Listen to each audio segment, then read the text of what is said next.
Yes, indeed. It is the cast worthy podcast back at you, going through the trials and tribulations of the technical difficulties, but we made it. VP episode 76. How are you, my brother? What up? What's going on, man? I'm hanging in there, man. Yes, indeed. Yes, indeed. How was your weekend so far? Uh, so far I guess it's been all right, man. Gearing up for got a big week going on. In some personal news, I talked on last week how my sister-in-law had tested positive for COVID. Yes. She had a rough go of it this week, man. Reminded me a lot about when you thought that you had it since you weren't able to get a test back when everything popped off earlier in the beginning of the year when testing was limited. A lot of the things that she was describing reminded me of the things that you said about yourself. But she has since tested negative, and she seems to be out of the woods, man. So we're very happy about that. Yeah, that's great. That's great. Yeah, very much flu-like symptoms, and if you have respiratory issues, like you said, she has asthma, and I Mm. get upper respiratory infections just like ever since moving here and stuff like that. So the moment I felt like something was going crazy, I just had asked my doctor to give me antibiotics, and I think that kind of helped out a lot, man. But yeah, man, playing some 50 Cent because we're gonna talk about him today. um, but yeah, definitely glad she's okay. I don't want to be remiss on that. But yeah, man, it's just you and me right now. Steve is out on the road. Him and Cenyour E are holding it down for the Cast Worthy podcast in collaboration with On Point, his company that provides luxury and upscale transportation services to your VIP clients. They are out and about as of yesterday and today, transporting people that cannot make it in. Say the county for me again. And Osceola County, as Osceola well County. as they're doing some work in Orange County as well. Osceola County and Orange County, Florida. So if you can't make it to the polls, cast worthy guys, Steve and Cenyour E will pick you up. Um, they said they didn't really get a lot of traffic as far as people needing to be picked up. However, they did provide snacks for a bunch of parents and children out there that were waiting seemingly in long lines and didn't have any contingency plans.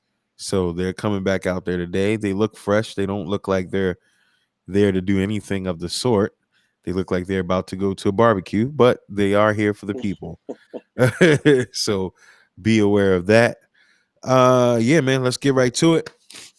Um just real brief, just to cover some sports stuff. UFC 254, Khabib tapped out Justin Gaethje, uh, and he announced his retirement. Nothing to see there. World Series is tied up 2-2. And let's go straight to NFL, man. So last week we made our picks. I am in last place. Last week you went 8-6.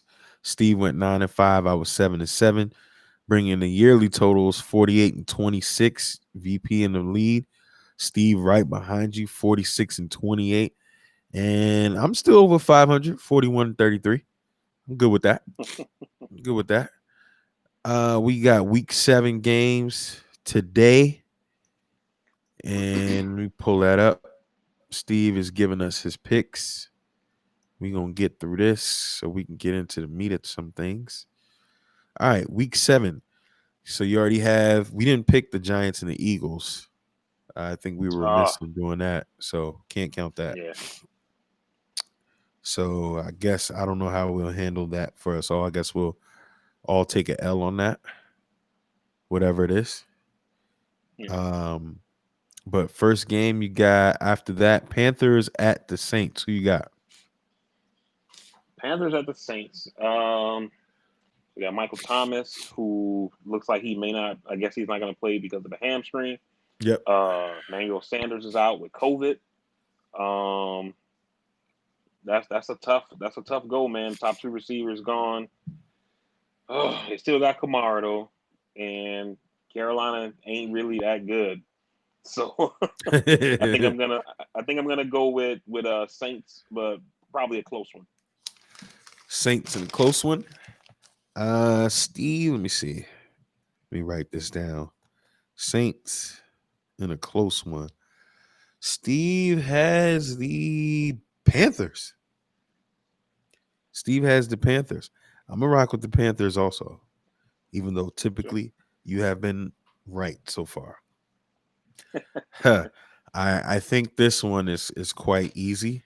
Uh Bills going into Jersey, play the Jets. Who you got? I'm gonna go with the Bills. I think that one's like you said. That's the easy one, man. Jets haven't looked good. Bills been rolling, so I'm gonna rock with that. Steve's got the Bills. I've got the Bills. Sam Darnold returns today. He gets his left tackle back. He has his second round draft pick, 6'3", Denzel Mims out of Baylor.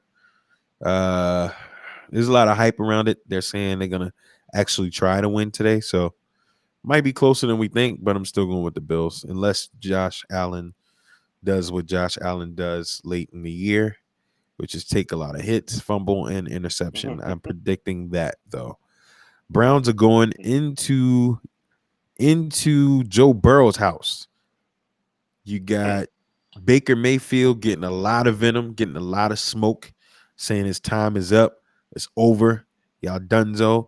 He's going into Joe Burrow's house.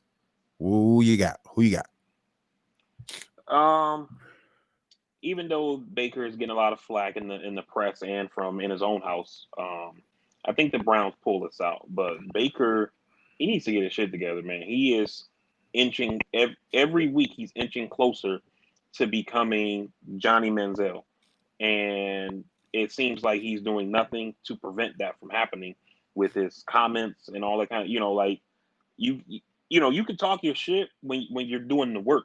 You know what I mean? But if you're not doing the work, then you need to shut up. You know what I mean? Yeah. Yeah, I kind of feel for him a little bit because I feel like that defense hasn't helped that team at all. They've given up on average like 20 points, and then you get in situations where you stop running the ball. Chubb went down. And then he's seemingly becoming the coach killer. Like you're saying with Johnny Manziel and just not producing. I'm going with the Browns. I just think the Bengals are a little young. I think Joe Burrow is the truth, though. I think in years to come, he's going to be up there in this division. Steve's taking the Yeah. Browns also, but I agree. You you know what else, real quick, on the Browns. I hear what you're saying about the lack of defense, but I feel like what this team has done, especially with the pieces that they added this past year, was that they were looking to build that team kind of in the mold of a KC, right, where the offense is the defense. You yeah, know what I mean? We're yeah, gonna put up numbers and force you to have to put up numbers, and we're gonna win these games. 30 something to 20 something, 40 something to 30 something or whatever. And he's just not getting it done, man. and I think unfairly too, what people don't realize is that KC's defense, although it's not high, it's not marquee, it's not a lot of people being talked about. They've got some solid veterans on there. They've got the Hmm. Honey Badger. They've got the dude Okafor. They've got some solid vets on there. They got some bend don't break guys. So I mean, I think when you look at Cleveland, the only person on their defense relatively is Miles Garrett, and that's one man. So um, yeah, we'll see. I look for him. Ironically enough, I was arguing with somebody that if you look at the strength in the rest of their schedule, if they beat the teams that they should beat, they can end up with 9 to 10 wins. Hmm. So that's perspective. Yeah. But Steve's got the Browns also. Next game, Cowboys are going into Landover to play the team from Washington. Steve's got the Cowboys. Who you got? Oh man, this division has been so shitty. like, like the team in first place is under 500. Like that's amazing. Um, But the Washington no name football team is just they just stink, man. Even as bad as the Cowboys been, I'm gonna rock with the Cowboys here. Yeah, it's gonna be a close one. I mean, this is a division game. There are more Cowboys fans in DC than there are DC fans that attend the games, at least. So should be interesting. The Washington team is still gonna play them hard, and Andy Dalton is still trying to get things together. Zeke fumbled a lot, so look for them to run the ball a lot more, but to get him back off his last week performance. But yeah, moving on. And we got a coaching controversy there too. When in Dallas, yeah, yeah, Yeah, yeah, that's a little crazy, man. Mike McCarthy getting a lot of venom. You got they're one out of first place because I think the Eagles win might have them in first place now. I'm not sure, but the division's still up for grabs, and he just got there. yeah, He just got there. So yeah. okay, Cowboys fans. I mean, they talking like they got Adam Gase as a coach, but that's cool. Aaron Rodgers last week cost me single handedly cost me my fantasy football games all across the board. Aaron Rodgers, you were not there. They're going into Houston to play Romeo Crennel and Deshaun Watson. Steve's got the Packers. Who you got? I'm gonna roll with the Packers as well. That team in Houston is just they have not been the same since DeAndre Hopkins left. And that kind of goes to show you something. As good as Watson is, we've talked on this podcast as well as in the chat about Hopkins' impact on a team, regardless of who the quarterback is. And then having a quarterback with the talent of Watson combined with Hopkins just made them very formidable. And with Hopkins leaving, I mean, it's like night and day watching that team. Yeah, you. I mean, first of all, I mean, I want to give them some credit because they got a little momentum when they fired the coach. But yeah, you don't send a good message when the quarterback you have his best friend on the team exit the season. I mean, exit the team for peanuts at that. You didn't just get rid of him for a first round pick. You didn't give all the bells and whistles back. You got rid of him for nothing mid-season. Yep. Well, not even mid-season. So it's like it sends a message that you're not going to take care of us. You don't care about us. You don't really want to win here. It makes people not want to play for you. So Right. it definitely was a turn of the season, which I believe is the reason why their coach and GM had to be fired because he did something that even the ownership couldn't condone. So Right. crazy. The Yeah. Lions are quietly sneaky trying to play ball this year. The Lions are going into ATL to play the Falcons. Steve has the Falcons. Who you got? Hmm. This is an Atlanta home game. Oh, and by the way, I I don't really took the believe. Packers also. I'm sorry. I took the Packers. Oh, I sorry got about the that. I got the No, that's on me. Got the Panthers. I picked the Panthers, Bills, Browns, Cowboys, and Packers so far because I've been asking, but I don't know if I've been providing. But yeah, you saying it's a home game in Atlanta.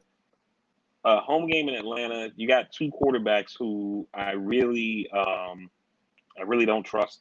I've been on the same boat as you on Matt Stafford since he was drafted, and but in this one, I'm gonna rock with the Lions here. I think the Lions go into Atlanta and get it done.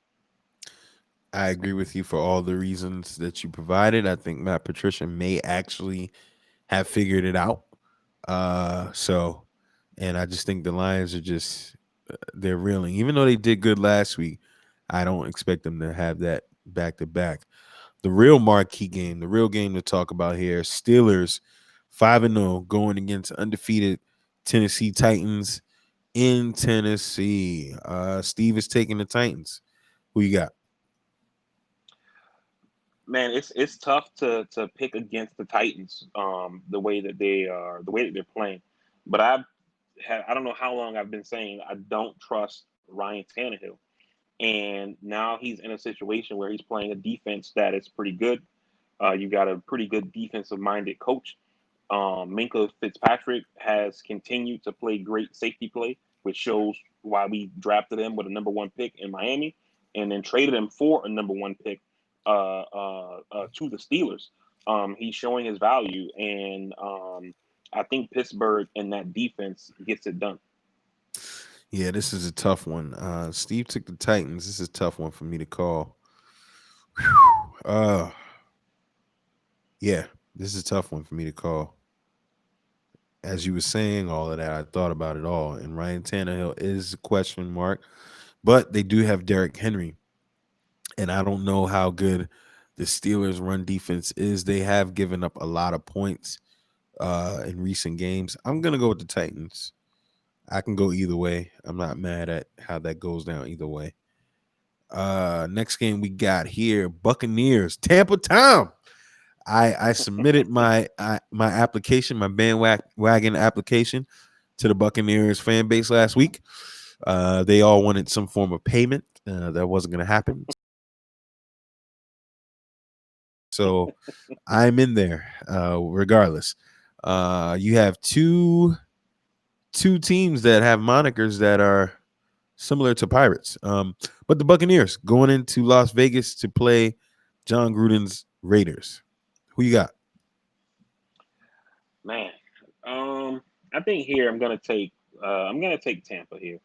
Um, I think Brady is just I think it's one of those like to kind of steal the Bulls thing, kind of a last dance. He's trying to show people, you know, I don't need Belichick. You know what I mean? I can. It was me. It wasn't him. You know what I mean? And I think Brady is probably excited. It seems like Gronk has seemed to get it going within the system.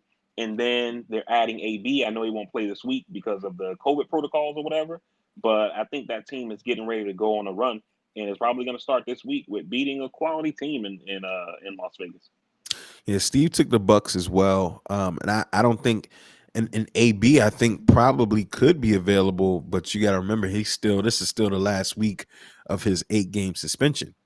So it's not Hmm. because of COVID per se, because I would think relatively he could probably have been going through testing now and probably be fine by next week. But yeah, I think Arians, Ty Bowles got some magic. I want to apologize to Ty Bowles, as the defense is seemingly one of the heartbeats and heartstrings of this team.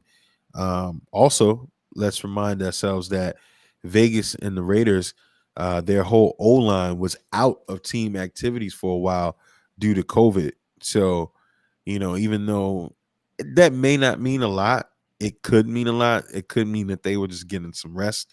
The offensive line is the smartest group on the football field at all times. That's a fact.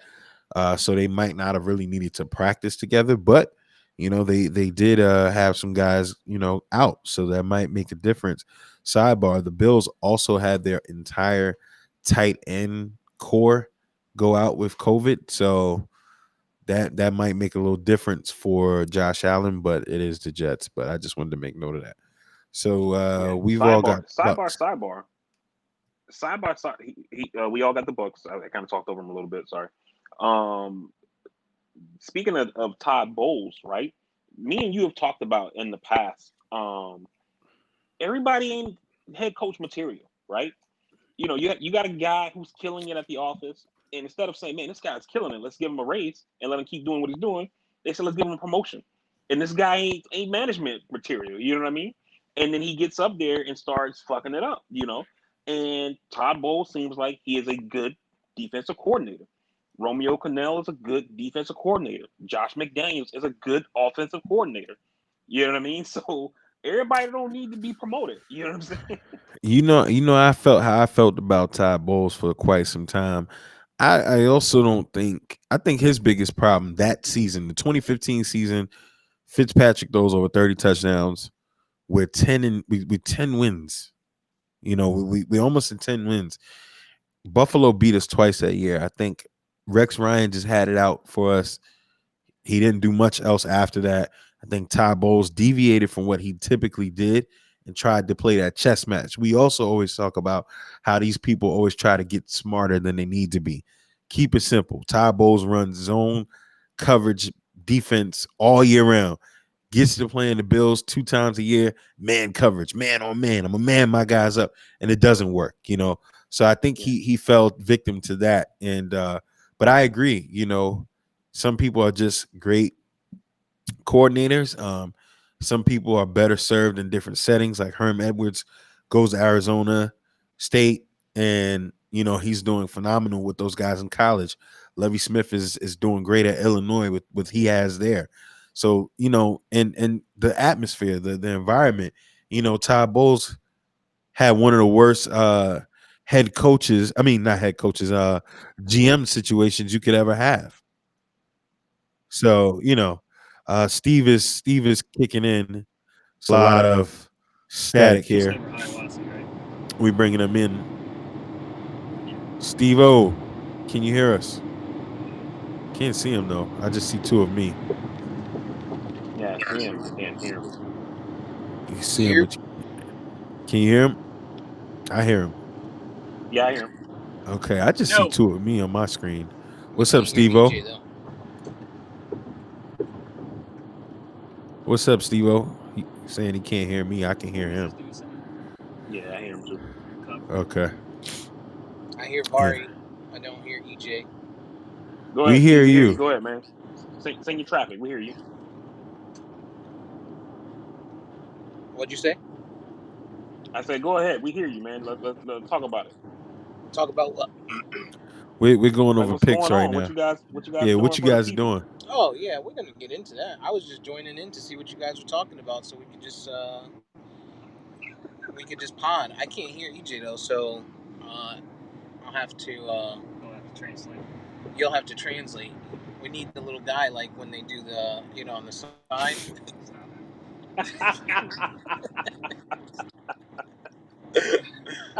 We definitely need one of those. They'd be all But yeah, man. aggressive. So far, man, we touched on you guys out there, powering people at the polls, bringing water and snacks to the people in line who are waiting to exercise the franchise and vote. We're working on picks right now, man. We're getting ready to pick the next game, which is what we got there, EJ, in the next game. Next game, Chiefs are going into Denver in cold Yeah, ass so Denver Broncos. we're getting ready to pick that Chiefs at Broncos game right now, man. What you think on that? Isn't it snowing in Denver? Yeah, The weather might be they pretty got a bad. little bit of snow out there. Nice. Hey, He so we took the just left the Chiefs. library over there by your house, Vari, and there was a big ass Biden like uh, travel bus out there. So there was a bunch of people out there. They were doing like a little rally and shit. Um, the news was out there, so that was pretty cool. They're doing. We're driving past Amway now, or on the highway, and they are also doing a rally there. We are headed to the minority area of Orlando It's to called Urban. continue our journey of giving out water and snacks to those standing in line because, it's not super hot yet, but it's going to get there. It's about 86 degrees. I mean, yesterday we saw a lot of people out there basically waiting, with their kids, and those were the ones who, you know, I think benefited most. We kept helped keep them in line because kids get restless, standing there hungry and stuff like that. So, yeah, Yeah, man, that's pretty good, man. That is great. Um, I typically always early vote, and I usually go at a time early in the morning before the lines are long. So I've never really had an issue where I've been in line a long time and thought about leaving. But we see that story on the news all the time with people who say, it's too hot, I got to go to work or whatever the case may be. And being that we are in Florida, even though it's late October, it's 80 something degrees. We're talking about it snowing in Denver, and we almost got a 90-degree day here in Florida. So, man, you guys being out there representing the podcast and helping people out by providing them, cold water and some snacks for the kids if they got kids or whatever to keep the blood sugar up, keep the energy going, man. It's fantastic, man. yeah. So we're out here, Castworthy Podcast on point support. I will check back in here shortly with you guys.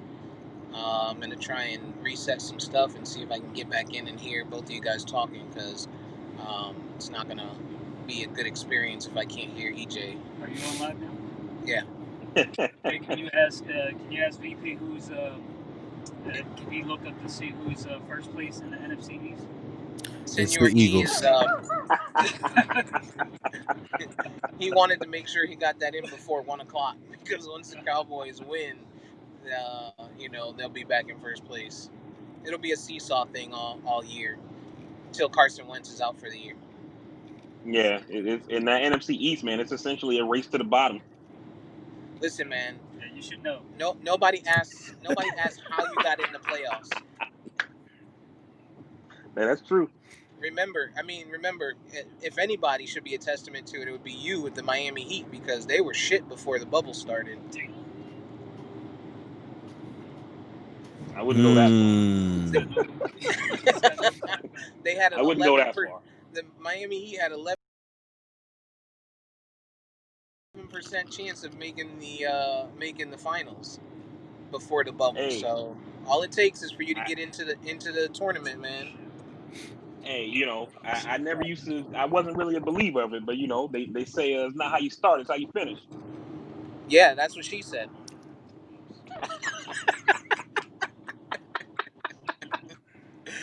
All right, I'll check back in with y'all in a minute.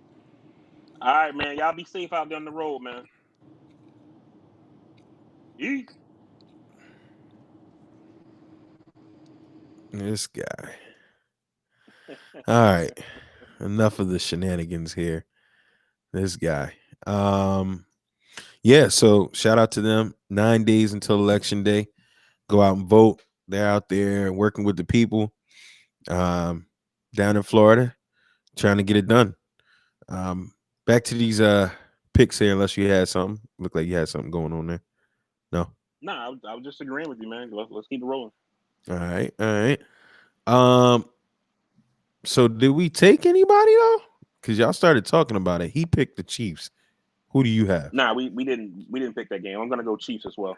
That's not even Chiefs. a question. Everybody going Chiefs on that one. Should be a low scoring game though, just historically. They always Yeah. seem to have a low scoring game. Jaguars, Jacksonville Jaguars. Gardner Minshew gets DJ Chark back. They're going into LA to play Herbert and the Chargers. Who you got? Jacksonville versus the Chargers. I'm gonna go Chargers here. Steve is taking the Jags. So you're taking the Chargers. Steve's taking the Jags. I'm taking the Chargers as well. I think their head coach is the difference maker. He has those guys playing good defense. They're at home. Minshew Mini, I think they make it close, maybe, but I'm still taking Chargers. Yeah. The real game that was supposed to be a Sunday night game moved to 4:25 p.m. Going into Foxborough, Jimmy G, porn star Jimmy, going back home to New England to play daddy, Bill Belichick. Oh my God. Steve has taken the Patriots on that one. Who you got? Yeah, man. I'm gonna go Patriots on that one as well. I, I seeing the trajectory that Cam's career took with all the injuries and things like that in Carolina. It's I feel like I forgot how good he was, like how much of a difference maker he could be because of what he causes the defense to have to do because you have to account for the quarterback. And Cam seems to, I mean, I know he has something to prove. He's trying to, get a long term deal either in New England or somewhere else, man. But he is playing really well this year. So I got the Patriots here.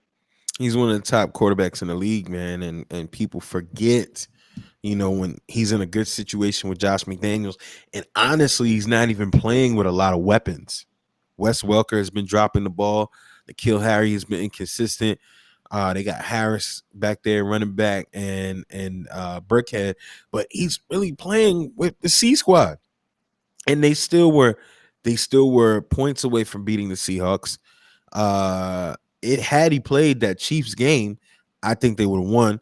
So Bills defense is doing exactly what it needs to do. They lost a tough one last week to Denver, with some key mistakes, drops, some nonsense, but it was his first game back from COVID. So they're back in New England. I think Bill is playing one of his former disciples in Jimmy G. I think that defense is going to be something serious. They got no Mostert. I don't know who they're going to uh, start at running back, but yeah, I'm going with the Patriots here, man. It's hard to go against the Patriots in Foxborough this time of the year. It's like 40 degrees here, so I'm guessing it's pretty much similar up that way.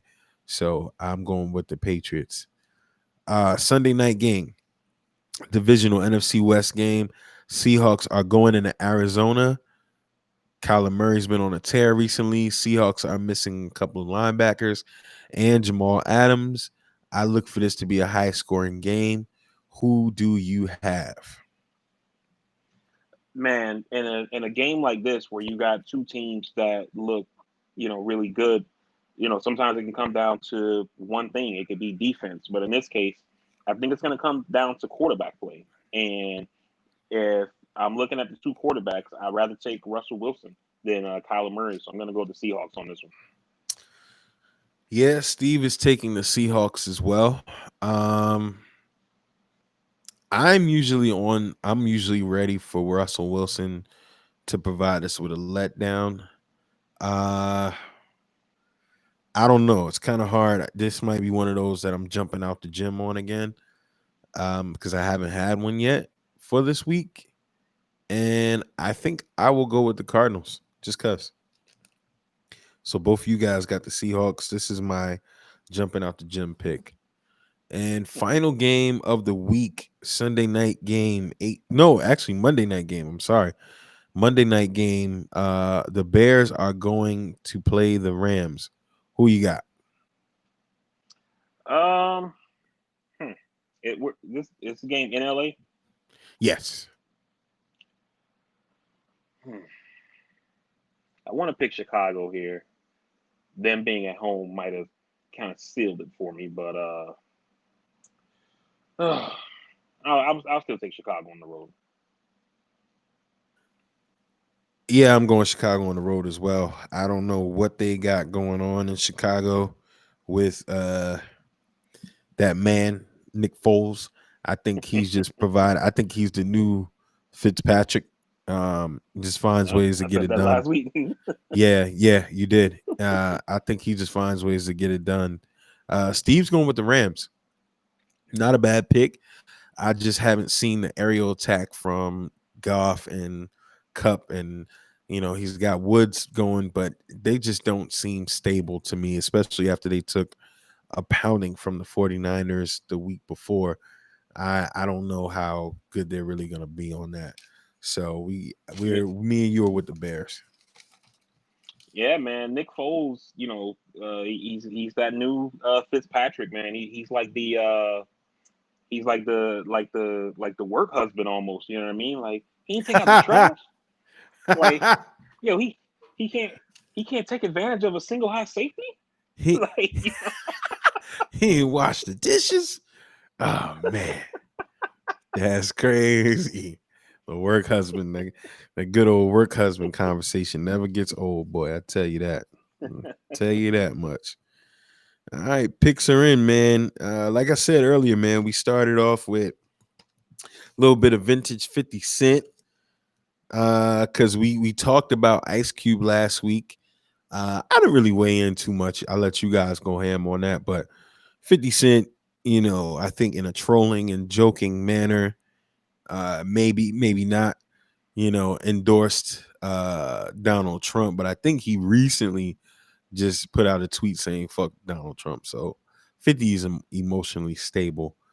But 50 Cent came out and said that briefly. What are your thoughts about 50 saying that, whether in a trolling manner, joking manner? I think he was joking, but what are your thoughts? so, I think that he was joking as well. The issue for me when you joke about things like this, there are people who are on the fence who follow these people. You know what I mean?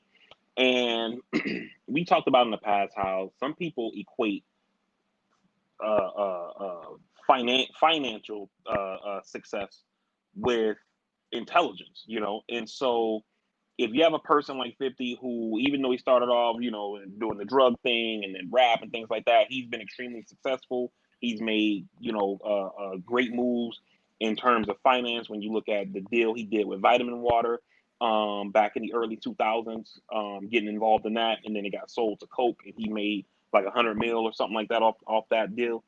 And so people look at things like that and say, man, this guy must be a smart guy. And he's saying that Trump is the guy. So I was kind of on the fence. I didn't really care for either candidate, but I like 50. You know, I agree with him on a lot of things. So I'm going to go that way, you know. And the issue is that sometimes um, there's that old saying, like, you know, a lie goes halfway around the world before the truth has a chance to put its pants on, right? And not to say that 50 is lying here or anything like that, but the thing is that sometimes people don't get the second note, right? So you come out and say, oh, I'm fucking with Trump, you know, da da da da da. People are like, okay, yeah, me too, right? And then when you come out later and say, man, fuck Trump or whatever, they may not ever get that second note. You know what I mean? And while a person like 50 Cent, Ice Cube, etc., might only have influence over a small, minute set of people who are going to vote, we're talking about an election that possibly could be won or lost on the margins, and moving that small set of people by you coming out on your social and saying these things. You know, you're playing a dangerous game here, man. Yeah, and I couldn't agree anymore. I think he was definitely joking, but the energy should not be that. Just like in '08, when all of the energy from the entertainers, the black entertainers, was vote or die, vote Obama. It was nothing to be played with. And I think I agree with your sentiments on that. So much so that we saw Jamel Hill, who is very educated, who can read between the lines, who can, discern what is going on. She then came out and, because of that statement, seemingly stated that, many black men are basically trying to subscribe to the patriarchy. And I think the problem, with 50 Cent, he's also a guy that I think could have been brushed off to, people should listen to him anymore in a lot of ways, because he said he only likes exotic women. He said a lot of stupid things. So I definitely don't think that he represents the establishment. But Hill, I guess because of Ice Cube's involvement, uh 50's statement, said what she said about the patriarchy and the percentage of black men that have been known to vote for Trump. I think all of these things are true. You know, um, I kind of disagree to an extent, but I do agree, because there are some brothers out there that are attempting to subscribe to the patriarchy, even though they will never truly be accepted by it.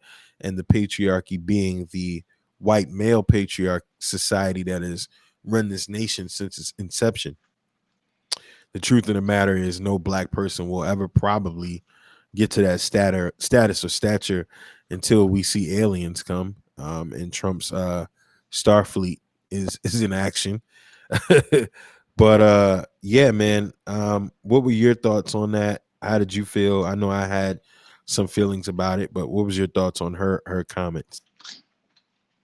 No, I definitely I think that she had a point there, man. I think that, you know,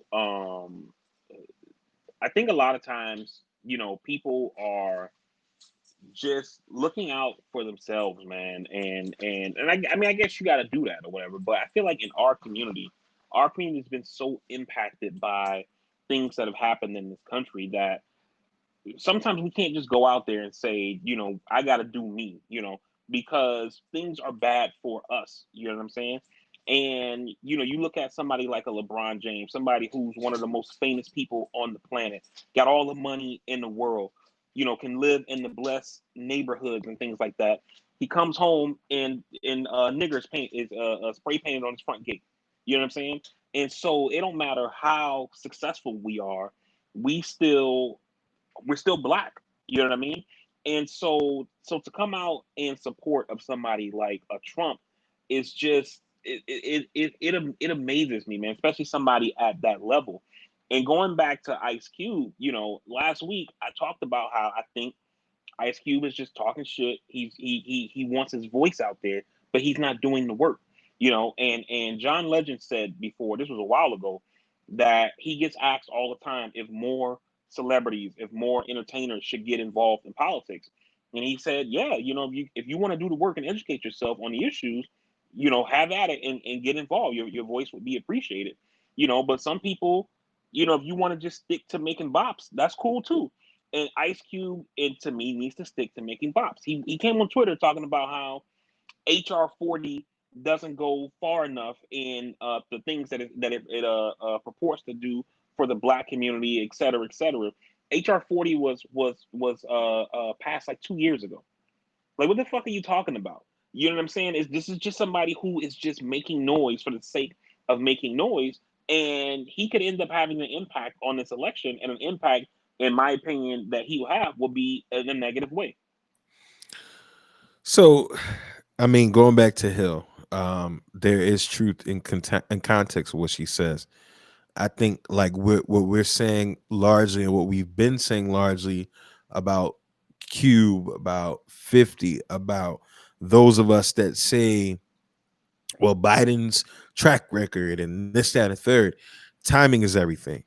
And for me, what Hill said and did, and also the generalization that is saying many, right? She didn't just say the few people I talked to.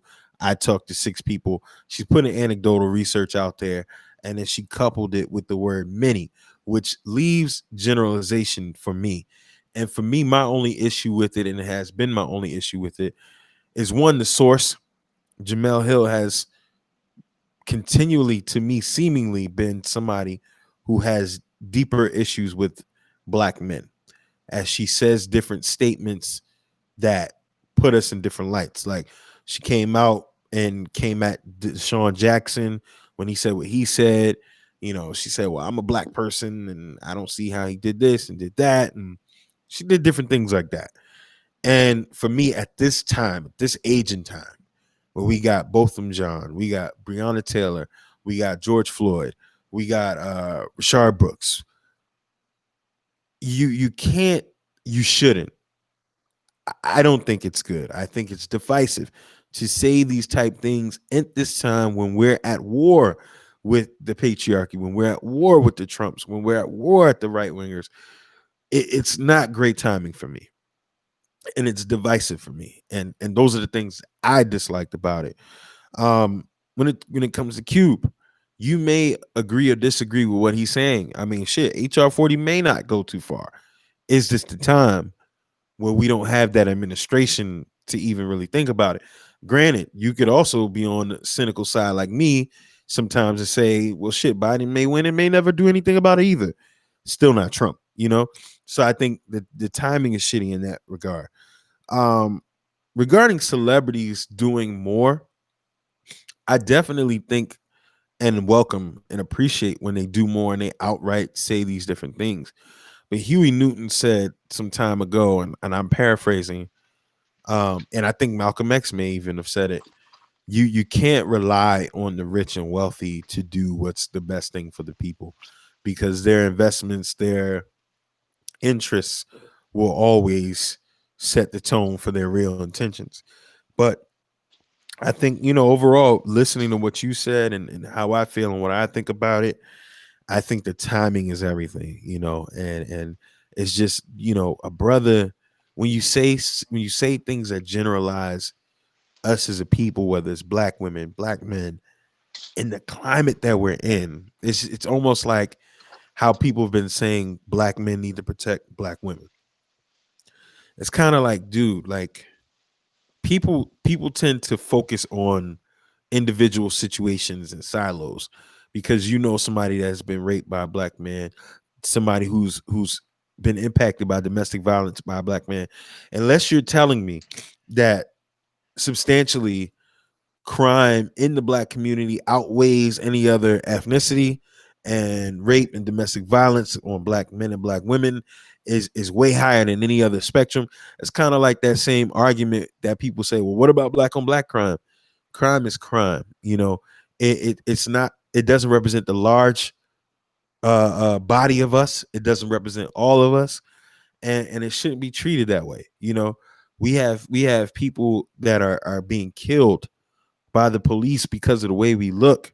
And at the end of the day, they've shown they don't care whether you're a black woman or a black man. This is the time now for us to stick together. And if you look at it in hindsight, Breonna Taylor is dead because her boyfriend attempted to protect them. And that's the simplistic part of it. The large scale of it, we know she's dead because the police corrupted and completely acted out of line and did everything wrong and are attempting to cover up. But if you look at the simplistic nature of things, if that wasn't the police on the other side of the door and that was an intruder, her boyfriend was doing the right thing, you know? So it's just things we gotta as a people get to what's really important. Is this the time for us to be publicly beefing? Is this the time for us to really be critical of the Democratic Party? Sure, you can be, you should be, but is this the time? I don't know. That's my thing. It's all about timing. Nah, I think that you're right in that. And I do think that Jamil Hill's statement was overly broad. And to make such an overbroad statement based on a few anecdotal instances, I can definitely see what your beef is there. Um, and part of it too is just, I've said this a bunch, that people are a collection of experiences, right? And her experience in the sports world, I think, can somewhat taint her view on how she sees black men, especially since she probably sees more than her fair share of black men who date and marry white women. And I think that that can have some kind of a taint on her perspective of this issue. Even though I think that she does make a fair point, but I do agree with you that her point was overly broad. Yeah, and I mean, even to that right, on the flip side, even though that could be the case in many instances, that do we have interest, do we have research on how many guys are dating white women? I mean, again, the best examples you could ever look, the epitome of the greats. You got LeBron James. He's been with his high school sweetheart. You got D Wade, who has full custody of his two sons, who's with a bomb black actor, and they're doing things together. You know what I mean? And there are countless other guys that don't get talked about. D'Angelo Williams and his efforts in breast cancer. I forget who it was, the running back that used to be the running back for the Saints that was buying houses for battered women. Michael Jenkins and his testament to the council, which is his mother, his grandmother, and his aunt, and just all the work that he's doing.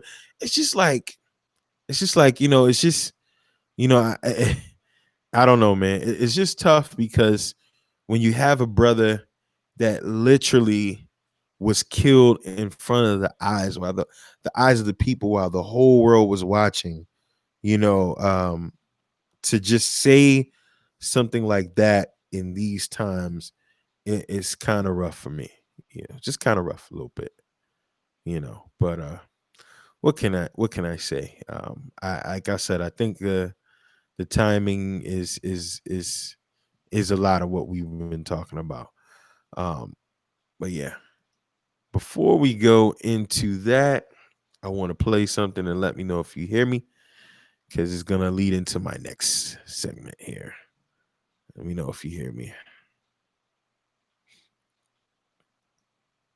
Do you hear the Lambo there? You hear the Lambo? No, no. You don't hear nothing? Damn No. it. Okay, hold up.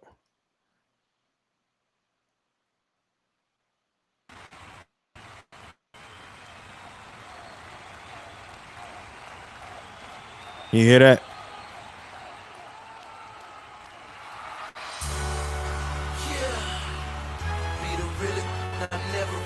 Yeah.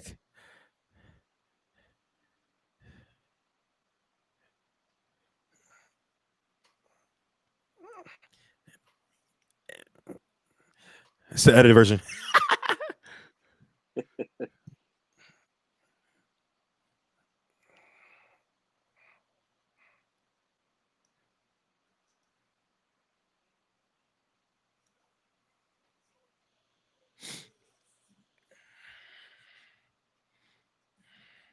Yes, indeed. My man Young Jizzle with the tunes, man. You remember that moment? That Yeah, was man. Yeah. such a great moment in rap history. I get chills every time I hear that song. It takes me back to sitting in the Delaware State University auditorium, listening to the closer Michelle Obama tell me I need to vote for a husband that I didn't even know about. Takes me back, man. Shout out to her always and ever. But yeah, Young Jeezy, man, versus announcement. T.I. King of the South versus the Trap King of the South, Young Jeezy. This is right up your alley, VP. November 19th is the date. We'll get into the T.I. Buster conversation. But overall, man, what are your thoughts on this? Man, I think this one's gonna be a big one, man. This one's gonna be a big one. And part of the reason why I think that it's gonna be so big is that, even though we've had big versus battles in the past, whether it was Snoop and DMX, or Beanie and Bounty Killer, et cetera, et cetera. Uh, um, uh, I'm losing the Monica Brandy, all those folks like that. I think what's different about this one is that it's not a southern rapper versus an up north or west coast or whatever. You got two people who are basically from the same city, the same style of music. Their career span almost the same trek of time. So it's not like a young gunner versus an old head. You know what I mean? And Mhm. so I think that this is going to be one of. I think this might be a top five verses, man. I think this one might be a top five verses here, and they both have great catalogs, and I can't wait to hear it, man. You surmised it perfectly, which some of your points about the young head, young gun versus the old head, and that leads into the Ti versus Buster situation. And I think Buster threw his hat in the ring with Ti simply because he had to address Ti talking about New York. Which Ti did what he did, and he wanted the 50 Cent smoke. Buster was like, "Nah, son, you calling out New York, you gonna get this." And shout out to Buster for doing that. And Ti pushed back and said, I don't think it'll be one of those battles that we want to see for the difference in age. But I mean, even though we saw that work with Snoop Dogg and DMX, which may not really be an excuse for Ti, but I think you hit it on the head. This is a battle we have been calling for a long time. This is a battle that when you're talking about the trap Mount Rushmore, as Chuck Creekmer from All Hip Hop said, you're talking about the trap Mount Rushmore. These two guys are definitely on it. Yeah, If it's Ross, Jeezy, Ti, maybe Gucci, I don't know, but these guys are definitely on it. Their catalogs, man, like you said, run very parallel. They had some bangers. I am excited, beyond yeah, excited. I am beyond excited for this. It looks like they'll probably be live to some degree. It's coming out next month, November 19th. So this might kick off season 2 of Versus. So I don't know how they're gonna do it. Depending how this pandemic goes, it's trending one way or the other, right? So people could be locked down in the house, or they might be in some venues. So we don't really know, but I am excited for this, man. I think you surmised it pretty well for me. Yeah, man, I'm excited as well. I wouldn't be surprised if, especially given that it's going to happen after the election, if Joe and Kamala pull it off. I wouldn't be Ooh, the surprised appearance. if Jeezy don't remix that my president is black track. So Oh yeah. I think that's one you can't touch, man. And Jeezy doesn't get enough credit for that because yeah, he brought Nas in on a feature. That was a monumental movement. And at the end of the day, when everyone was getting their praise and their kudos for Obama's success, Jeezy couldn't even get into the damn house. yeah, Couldn't even get into the damn house, man. And he didn't blast him. He didn't pull a Tavis Smiley or a Cornell West. He kept his energy, man. He said, "Yo, that's my president, man. I still rock with him, man. Even though, yeah, the FBI, CIA didn't want me in there. I'm cool. you know, yeah. yeah, man. And that's something that I've always not liked about West and Smiley. well, no, not about that. I'm just saying, like, I would hope that the president could have more sway over like who is allowed to come visit him and things like that. Because that was part of the reason why I want to say it was Delonte West who couldn't come to the White House when Cleveland won, was because he had a record, and Yeah. so he couldn't, he had to like go wait somewhere or stay at the hotel or something like that when they went to the White House to visit with Obama. And I get it, on why the Secret Service or the FBI or whatever, wouldn't want that kind of thing to happen. But I mean, it's not like we're talking about some dude who was, on convicted on of the on 25 the murders or something like that. or not only that, on the watch list, on the Right. Guantanamo You know what I watch mean? list. Like we're talking about a guy who's an NBA basketball player. I mean, I know, hmm his life's taken a turn since then, but at that time he seemed to just be a regular guy who made some mistakes, early in life. You know what I mean? hmm So I don't understand why we needed to bar that person, from the president. And then in the same vein with Jeezy, right? And and then you look at like Ross has been to the White House with Obama. You know what I mean? And I know Ross has done some things in the past, so I don't No, I don't Ross, understand why that. Ross don't have no real record. Oh, okay, He don't have no real record. That was, if you remember, that was some of the controversy and discussion at one point with the beef for him and 50. That 50 got pulled you. out the fact that you was a correctional officer. You weren't out in the streets as 50 proclaimed. You're right. But I don't think he has any felonies. I would say he don't have Yeah, any felonies at you all. you're definitely right about that. I definitely forgot about that, man. But at the end of the day, though, you know what I mean? Like Obama's gone to a prison. He's been inside of a jail. Like thousands Right, of people who are currently incarcerated. You know what I right, mean?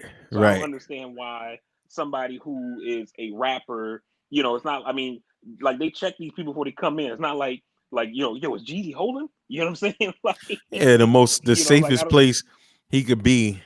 And this guy just put on, what I mean, and you're gonna Right. check him, like, and then it was last minute too. It was last minute from the way Jeezy Yeah. described it. Like everything was a go, and at some point it was just like But Yeah. shout out to him, man. He took it on the chin, and it's like, yo, that's still my president, man. I'm cool. Right. I'm grateful. Shout out to Jeezy, man. Yeah. Um, going in. It is that time of the day for VP's Polita Moment. Yeah, man. Everything is just it's about the vote, man. Early voting has been bananas. So far, NBC News is reporting that we've had more than 60 million people who have voted in 2016, according to records. We had somewhere in the neighborhood of 136 million. We've had somewhere in the neighborhood of 136 million people who voted in 2016, and we've already crossed 60 million votes in 2020.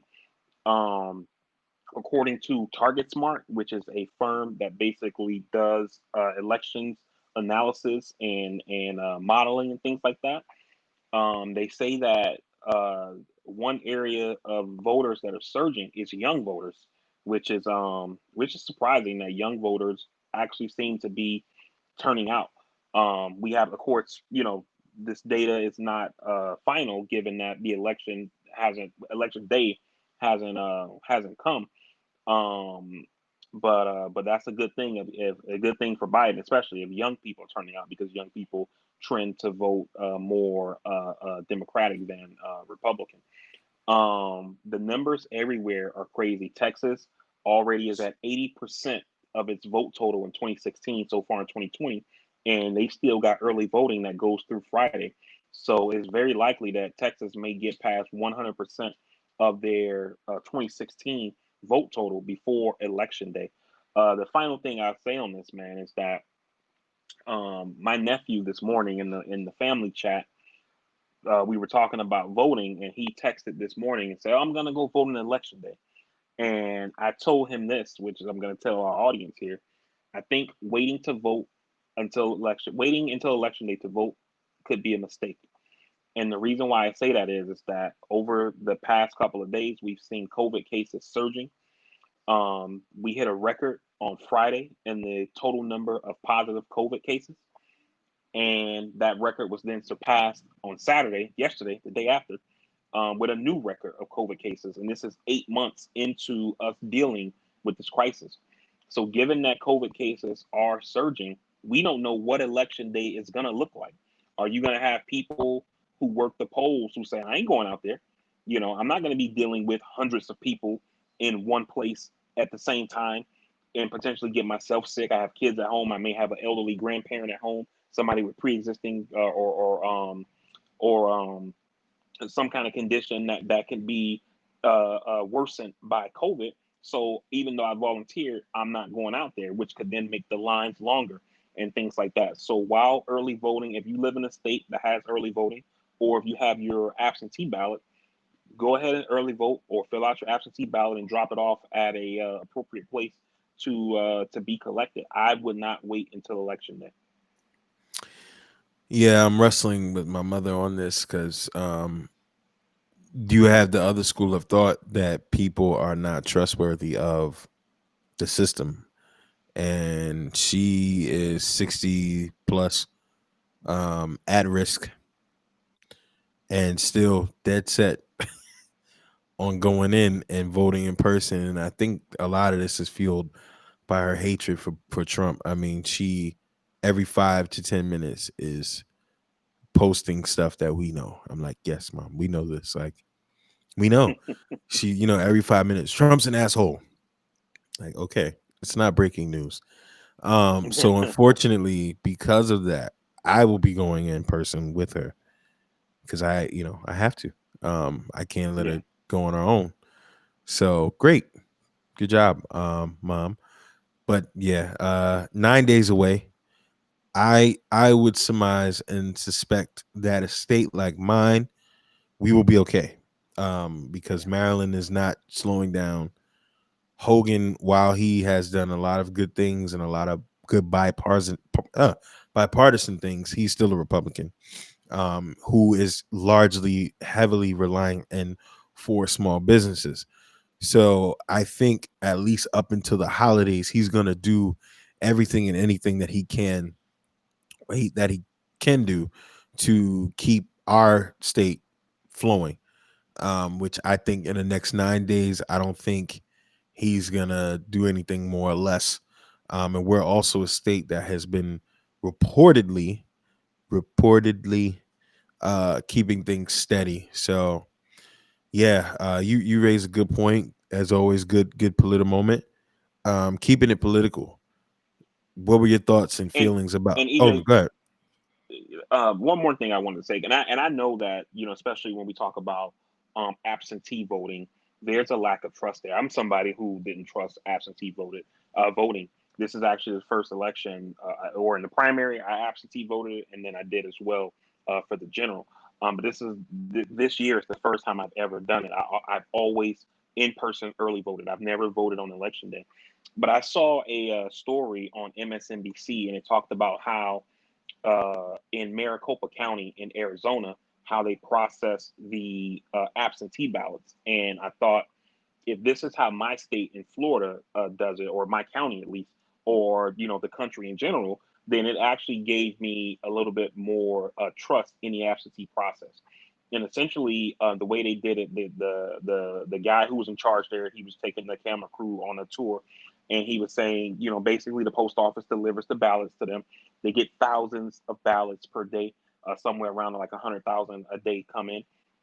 He said once those ballots are taken, they're essentially put into like a lockbox until they're ready to be sorted. And then once they come out of that lockbox, they go through a high speed sorting machine, kind of like what you see if you ever seen like a video like on behind the scenes at the post office. But what this high speed sorting machine is doing is processing hundreds of ballots per second, and each one that comes through is taking a picture of it. And it takes a picture, it scans the barcode that's on one side of the envelope, and then on the other side, it takes a picture of the signature. At that point, as soon as it takes the picture, it's scanned through the computer, and the computer is the one that's deciding whether or not this signature matches what's on file. If the signature is not close enough for the computer to give it a match, this high speed sorting machine essentially spits it out for a person to look at it. A person then looks at it and says, I think this signature is close enough. They basically enter a code into the system that basically tells the system, I'm going to rerun this thing. And this time when you take the picture, you're going to accept it because I've said that it's good. And it basically goes back through, and then it'll be accepted that time. Once it's accepted, the ballots are then put into another lockbox, and then they're taken and put into a safe. And the safe that he showed, I mean, this door had to be like 3 feet thick. You know, it's put in this huge ass safe, and then it basically sits there until election day, and then they open the safe on election day, get all the ballots. They're already in lockbox and everything like that, and then they transport them from the facility where they've confirmed the signatures and things like that to the place where they're going to be counted, and then they're counted, and then the results are given.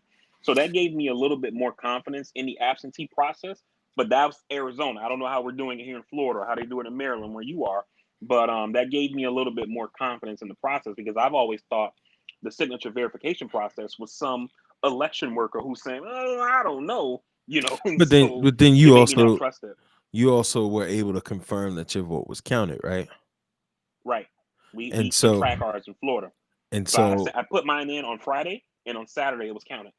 yeah, and so while again Maryland is a historically blue state, and I will still say that it is, um, we it seemingly didn't get a lot of information, other than we have the drop boxes everywhere.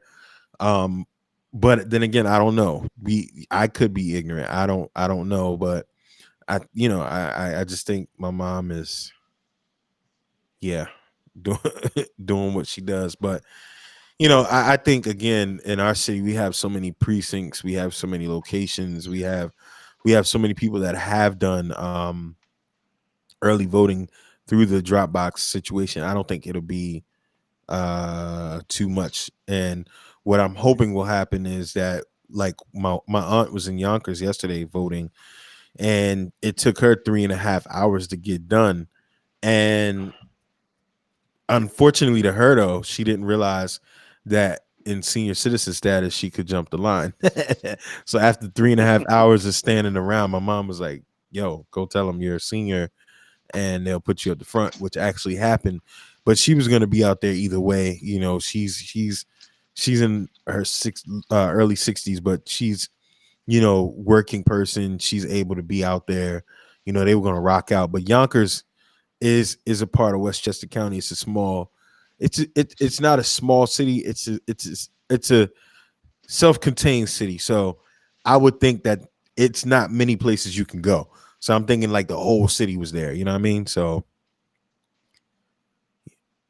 Yo, hearing you say that, it reminds me of my wife. We go see the Broadway shows at the Performing Arts Center here in Orlando, and so I always the first time we went, we parked like in the normal parking, and it was a disaster just because I'm in the wheelchair and stuff. And so every time since that, I've always done the handicap accessible valet parking, right? mhm. And so when we get there, the valet person tells us, "Hey, when you come out, don't stand in this line. Just come straight to the front because you're in the wheelchair." And then so we come out of the show, and my wife is like getting towards the back of the line. I'm like, "What are you doing?" And she's like, "We can't skip all these people." I'm like, "Yo, fuck that!" She be Like, trying to have you wait at Disneyland and shit. right. Like I ain't waiting in this motherfucking line. Like shit. I gotta get some benefits from this motherfucker. If you don't wheel me up to the front of this bitch. That's funny as shit. Yeah, same deal, man. Same deal. What were your thoughts on the debate, man? Man, the debate, man, you definitely see the difference between Quaalude Trump versus Crack Trump. You know what I mean? And Damn. so I think he got his dose. And he seemed to be calm. The debate, I thought the debate was basically a wash. There was nothing new earned. I feel like if you were somebody who supports Trump or were leaning towards supporting Trump, there was not really a lot that changed your mind from that. And same if you're somebody who were supporting Biden or leaning towards Biden, you're pretty much stayed in that camp. Um, I think that Trump had a couple of errors in that debate, which I mean that's par for the course for him. Where he talks about how he takes full responsibility for what's happening for COVID, and then the very next sentence says, "But it's not my fault." Mhm, It's like, how are you taking full responsibility, but it's not my fault? I don't understand mhm. that. The whole thing with him, like talking about these stories with Joe Biden and this laptop and things like that. I think that Trump believes that every person that hears his voice are in this like Fox News echo chamber where they're hearing, they're being fed an IV drip of disinformation and conspiracy theories, and they're able to follow this shit along. And I'm somebody who follows politics daily, and some of that stuff I didn't know about. I'm like what? You know, and so I think that he made a mistake there. I think that when they asked them to speak on how black parents or black people in general will feel when dealing with issues of race, I think that Trump made a huge mistake. Whereas Biden spoke from the heart, saying I empathize with you and I'm gonna try to make things better. And Trump basically said we have the lowest black unemployment rate in history. And it's like, What more do we're you talking want? about black people. Yeah, I so gave you a bone. um I think things like that were a mistake, but overall in a debate, I thought that it was a wash. Yeah, I'll be honest with you, man. You know, um, I was out getting something to eat. I was watching loosely while also watching Daniel Jones run 80 yards. And as soon as I saw him, I physically felt him doing that in my mind. I pictured myself back in college running, even though it didn't Turf happen to Monster. me. Yeah, even though it didn't happen to me at that stage in my career, because in college, when I was at the peak, I was pretty good. But um, yeah, I saw it, and for me, I was following along with the captions, and for me, it was funny. It was comical. Trump in the facial expressions. It was still like watching a 2 year old, trying to control himself. Just Yeah. upset. So that it was comical. I think anybody now, I think anybody now, if you're Caucasian and you're undecided, you're racist. Um, and I mean that's not fact; it's just anecdotal. But the funny part was the Big Ten and the Big 12 return this week in college football, and I said I wasn't going to talk about college football today, Um, Miami sucks, Florida State sucks, but the Big Ten and the Big 12 were running continuous ads of vote for Trump. Amy, whatever her name is, not gonna mention her.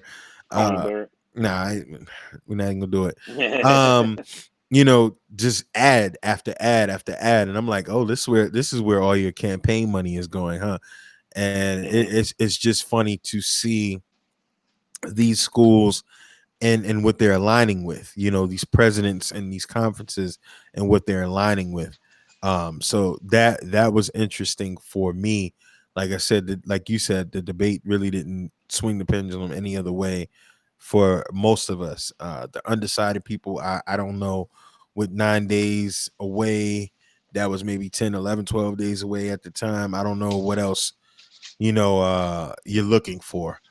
But yeah, man, definitely all valid points and good stuff here that you were talking about. I'm trying to see if we can get Steve back on, get some live coverage, but he's always late, and that's never gonna happen.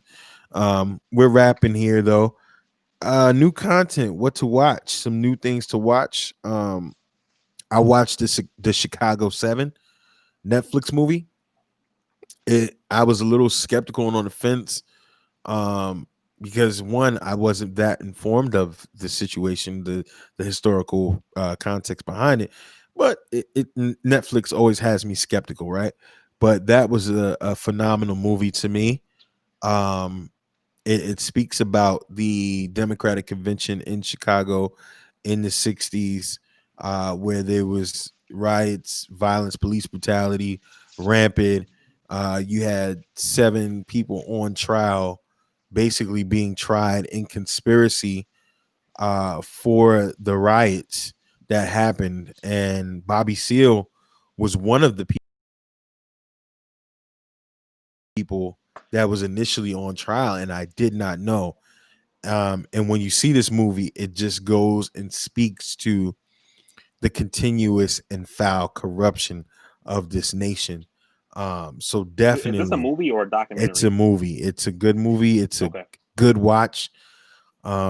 It's just interesting all the way around. It's a good watch, good acting, good depiction. It was good stuff. So I definitely recommend that. Cobra Kai season 3 had a teaser come out. I don't know how official it was, but there was one that came out. Another series that I'm watching on Peacock. It's called Mr. Mercedes. It's a crime thriller drama where the guy, you remember Gangs of New York? Yeah. The guy who was the Irishman, Bill Cutting. No, not Bill Cutting. That's the main antagonist. The Irish guy who basically was hitting dudes over the head with the clubs. The big Irish guy. Okay. Yeah. Yeah. Yeah. Yeah. He's the star of this, and he's basically an Irish cop living in Ohio somewhere, and the serial killer has been fucking with him for years. He retired because of it. His life has went to shit because of it, and then the serial killer resurfaces to fuck with him again. So this has Mm. captivated me. I've been up till like 3 or 4 in the morning watching this nonstop. So and other than that, we had Lovecraft Country finale. What did you think? Man, I at first I kind of wasn't sure, like, what was happening. I was thinking, I think I didn't think that, I'm trying to see if I want to say this because I don't want to make a spoiler. Um, If they haven't watched it by I now, didn't, fuck them. yeah, I didn't think he was gonna die. And I guess, like a show, even though it was based off a book, like Game of Thrones, is kind of, you can't go in thinking characters aren't aren't uh aren't gonna die. You know what I mean? Like, I think Right. movie and TV watching over the years have told us this person's a main character, so they're not gonna die. Even if they're in the most dire situation, something's gonna happen that turns it around. If the doctor says a 2% chance for a main character, he's gonna make it. You know, so He's been so shot a uh thousand times. right. So He I didn't died. think We're that gonna resurrect him. I didn't think that he was going to die. but it also makes me wonder, like, what's going to happen in season two. But overall, I thought that it was a good finale. I thought that it was a good season, especially, and the thing for me that really helped me enjoy the show is that some sometimes a show that's about or uh, that is like a based on a book or something like that, I may go online and like read what's going to happen. So sometimes I know what's going to happen, even though you watch it, it still can be done well, but you were expecting it, right? And that's what happened with me with Westworld on HBO. I was reading. I wasn't looking for a spoiler. I was kind of reading like to understand what the show was about because I only watched one episode, and then what I read already had a spoiler in it. So I knew that the show was taking place on two different timelines before it was revealed to us in the season finale. But for this show, I haven't done that, and so everything that happened was like, whoa, wow, wow. I was able to be shocked in the moment, because I'm experiencing it for the first time and had no clue that it was coming. But one thing I wanted to get your take on Lovecraft is I was noticing on Black Twitter, Mhm. Hippolyta is getting a lot of shit. People were like, she's a terrible mom. Hell yeah. Um, and Hell then like yeah. people were like, yo, they were like, is it too soon to call her a terrible mom, or do we need to wait? Like they were giving her the business online, and I wanted to get your thoughts on that. Absolutely. Absolutely. She was a terrible mom. She basically she even had a point in time where she's in the warp, right? And she kind of says she's abandoning all of those traditional roles of, hey, I'm a wife, I'm this, I'm that, and I'm going to redefine what I believe I need to be. And I think it was done that way to kind of show that, hey, women have to wrestle with chasing their own dreams and liberation versus their family. And I mean, as a result, she left the baby out there and she had this death defying curse over her. Like, it's crazy, But overall, I was pleased with the finale and what happened. And I was shocked that Tick died as well. But, hey, I'm more interested to see what's gonna happen next season if there is another season. Yeah. So Steve might not be able to hear me again, but I think we got him back. No, I can hear you now. Okay, cool, Can cool, you guys cool. hear me? Yes, sir. Yes, Yes, sir. sir. Yes, sir. Yeah, I think it's just and I can see both of you. It's probably because you changed the layout. No, I had the same layout. Oh, oh. I had the same layout. But yeah, we Whatever, were just man. going over things to watch. VP, did you have anything other than what I discussed for things to watch? New things to watch? Um, I watched a documentary last night, HBO called 537, and it was about the recount in Florida in the 2000 election between George Bush and Al Gore. But this actually went a little bit deeper, and it was talking about the impact of Cuban Americans on that election, and they were tying it to everything that happened with Elian Gonzalez. And even though I'm from Miami and lived through that, there were things they talked about in that documentary that I was not aware of at all. So I thought that that was extremely eye opening on learning more about things that led up to that election, and then things that happened during the recount that made things go the way they did, with Bush ending up being president. So I thought that was cool. I started the final season of Wentworth, which is a show that Steve put us on. I know EJ doesn't watch it, but I started. I've gotten through episode one so far. I'm interested in how this series is going to end, since this is the final season of the There's show. not enough And then titties in it for EJ. I have Cobra Kai on the watch list. Steve Aha. told me that the episodes aren't that long, so I should be able to binge watch most of it. Probably in a couple of days. So you know how I get down when I start binging. Oh yeah, you'll be on that. Start when you start bitching. Binging, sir. Oh yeah, Binging that way. that Uh, way. What's going on out there, man? You are you out there voting, or you at a concert, man? You looking real urban. I mean, that's what you're supposed to do, right? We got to put on for us. Who We who so we is us? just Because we wonder sometimes about you.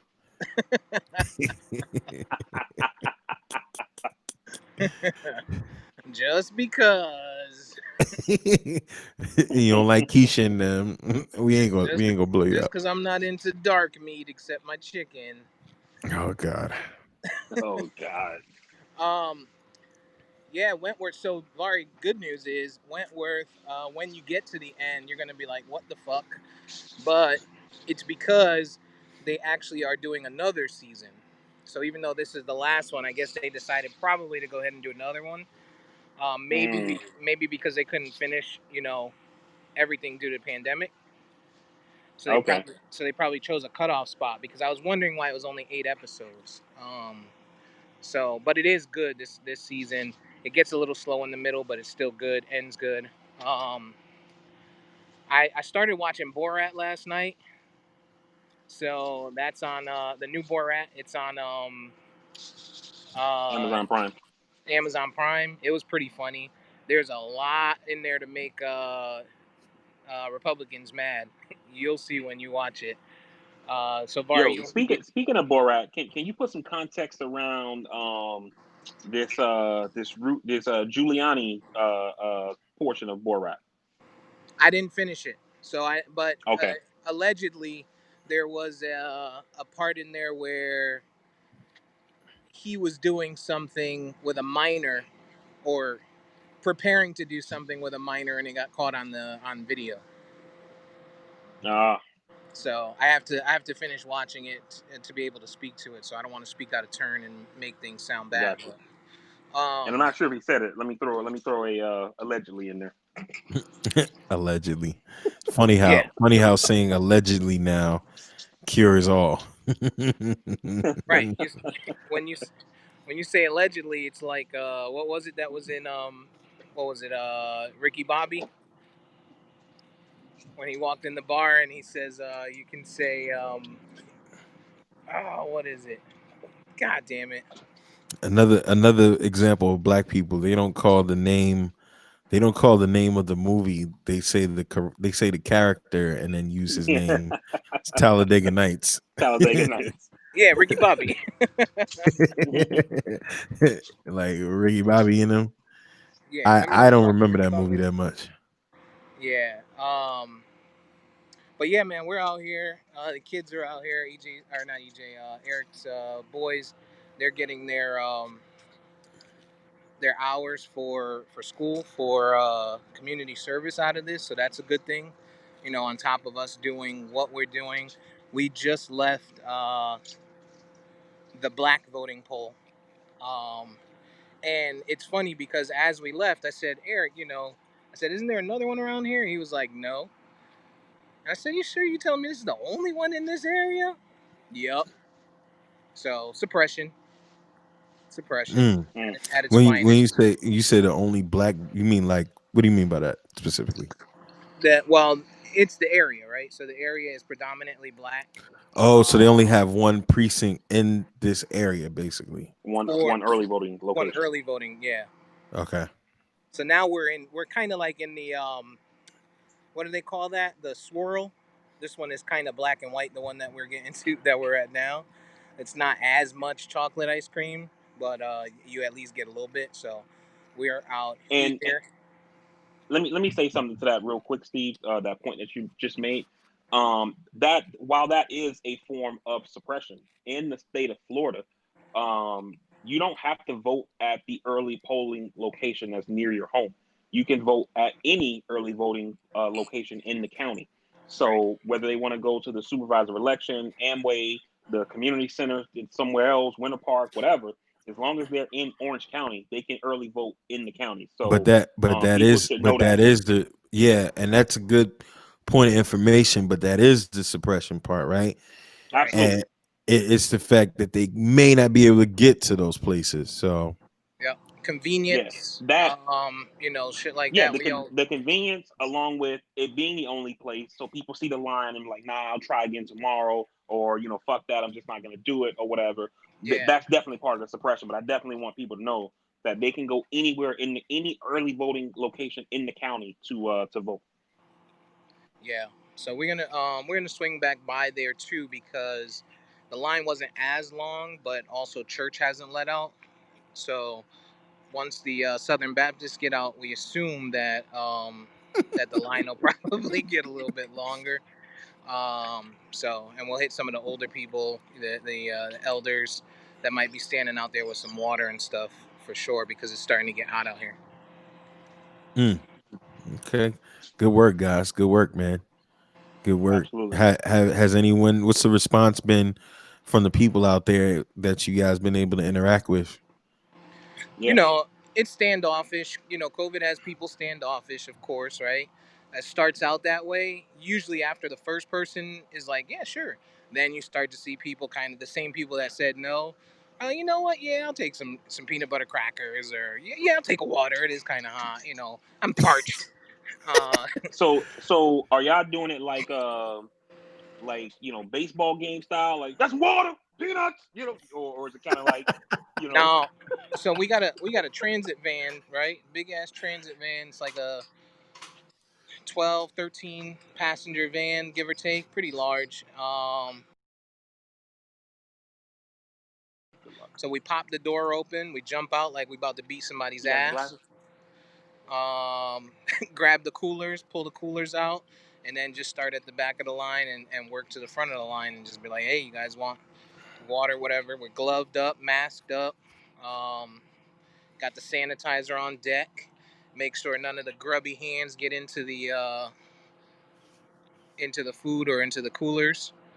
So we use only the gloved hands go in there. So trying just to make sure we keep safe and keep everybody else safe for that matter. But you know, the interesting part though is even in these lines, it seems like the social distancing isn't there.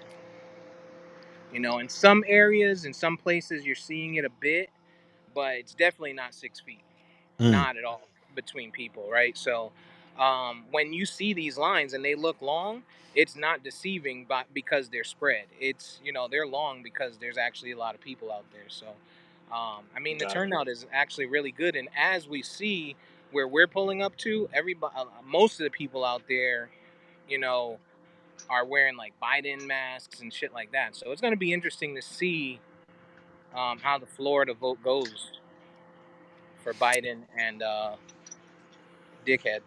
and you said y'all jumping out like terror squad in the van there. Maybe that's why people are a little standoffish. Like you do look like a '90s rapper slash terrorist right now. Taliban.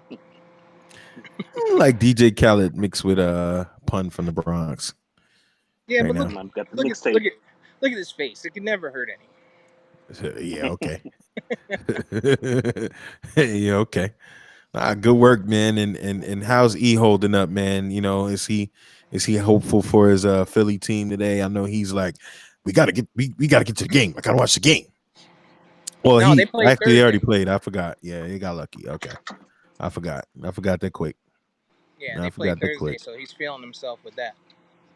Yeah, yeah, because he was in panic mode when he was down here, man, trying to find the game. I was like, I don't know why, but you Nah, know, but I got the Sunday ticket student joint. So as we travel, I'll be watching the Cowboys game and a little bit of red zone stuff like that. nice, Kind of took a little nice, break right now to check fantasy lineups and priorities, right? Prioritize. absolutely, absolutely, no question, no question. All right, man. Well, we kind of pretty much covered everything here, and when I run the show, we start as on time as possible. As Okay, Barry would and say, got the crowd control on deck, yeah, got the crowd control on deck. just in case. Yeah, Oh, You know what how what these what trumpets are. what cow you got out there? What caliber? 9, something light. Slight, just to get up off me joint. Yeah, not too much bark. Just enough Okay. bite, you know. Yeah. Okay, I like it. Just, I just like it. slow them down. I'm not trying to hurt nobody. I like it. Hey man, exercising your rights, man. Indeed. Exercising your rights. Well, go vote. Tell the people go vote. Shout out to Castworthy and On Point Support Services, or services rather. 9 days until election, man. You brothers stay safe and stay hydrated out there. We about to shut this thing down. Yeah. Appreciate you guys holding it down today. Yes, And sir, that's what man. we do Thanks when for I what y'all when guys are doing. when I'm running the boards. That's what happens. Oh, right. Right. I know what happens when you run the All boards. right, all right, gotta go. All right. Connections get a little choppy. All right, all right, man. Be safe out there. All right, I'm going to catch y'all because he's waving me down. All right, All man. right, man. Peace. Later. Yeah, again, man. Shout out to those guys, man, putting it in action, man. Doing the work and doing what they got to do, man. It's been a good episode, man. Episode 76. This is Sunday, October 25th. It's about a half hour before game time. I'm gonna get showered. I had a little brief moment there. I heard my girls are over at my mom's side of the house, and my two oldest ones were going at it. So I just sent a threatening text message, and need I say it? Somebody's finna get killed. But yeah, that had me distracted for a little bit. But what can you do, man? So, but yeah, man, if you don't have anything else, man, I'm pretty good, man. And as always, man, it's up to you to take us out of here.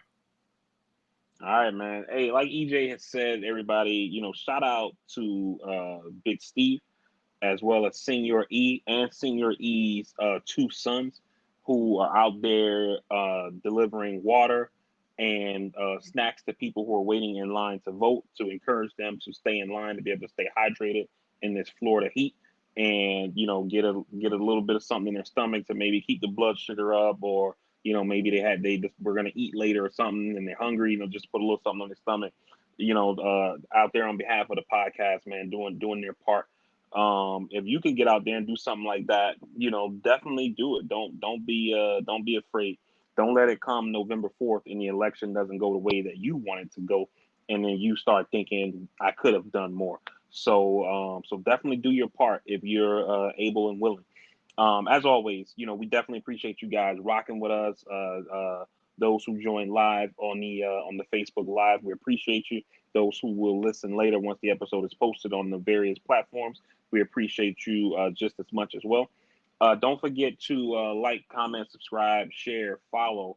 Definitely interact with us on the social media where we can be found on all platforms at Castworthy, on Instagram at Castworthy_podcast. You can listen to the podcast on any of your podcasting platforms, whether it's Apple Podcasts, Spotify, Spreaker, Google Plus, YouTube. You can even go to our website, www.castworthy.com, and all of the previous episodes are loaded there as well. Again, we definitely appreciate the support. We appreciate you guys rocking with us. If you haven't voted, make sure you have a plan to vote. Whether you're going to vote early, absentee, whether you're going to vote in person on election day, just make sure you have a plan. Make sure you got your mask. Um, Make sure you take something to drink with you. Make sure you take a snack. There is voter suppression out there. We understand this as a community, as a Black community. So be prepared to potentially be in line for hours. But the one thing that I would beg of you is not to get out of line. Don't let the voter suppression only works if you leave. All right. It only works if you leave. As long as you stay and vote, it's all good. And then we keep fighting and we keep fighting to change the system. And the final thing I'll say is, just like Obama said this week when he was in Pennsylvania, you are not going to get everything we want in one presidency. We're going to vote and we're going to get some change. And then we vote again and we get some more change and we get some more change. As the words in our Constitution say, we strive to make it a more perfect union. So we try to get it a little bit more perfect every time, but don't get out of line. Don't allow your vote to be suppressed. Again, on behalf of the fellows, we definitely appreciate you guys rocking with us. We love you, and we'll see you on the next one. Peace. And I'm sorry, I love how you did that and how you killed it, and I am terrible. But I would be remiss, man. On a serious note, I totally this totally went over my head. Um, and SARS. If you're not aware about the movement that is taking place in Nigeria, a lot of Nigerians are suffering at the hands of police brutality. It is bloody. It is brutal. It is ridiculous. If you need to know more about it, just look up hashtag end ENDSARS. Google end SARS. Shout out to her last night on Saturday Night Live. Her band, I don't know if it was her band's idea or hers or no pun intended. They had end SARS shirts on. Police brutality in America is what it is. It's been what it's been. Um, it's everywhere. It's police brutality for black people, black Americans, Africans, West Africans, East Africans. Police brutality in Greece, in France. Police brutality all over the globe is real. It is rampant, and it is despicable. Right now, our brothers and sisters in Nigeria need your attention. They need your prayers. They need your voice to push the leaders of our free world to do something and say something about this. So I didn't want to be remiss before we got off here and not say something about ending SARS. So end SARS. If you don't know what it is, look it up. Nigeria, we support you. Castworthy Podcast support you. All right. So that was all I had, man. VP, man, good show, brother. And we gonna wrap this thing up. Peace. All right, man. Appreciate you. Peace.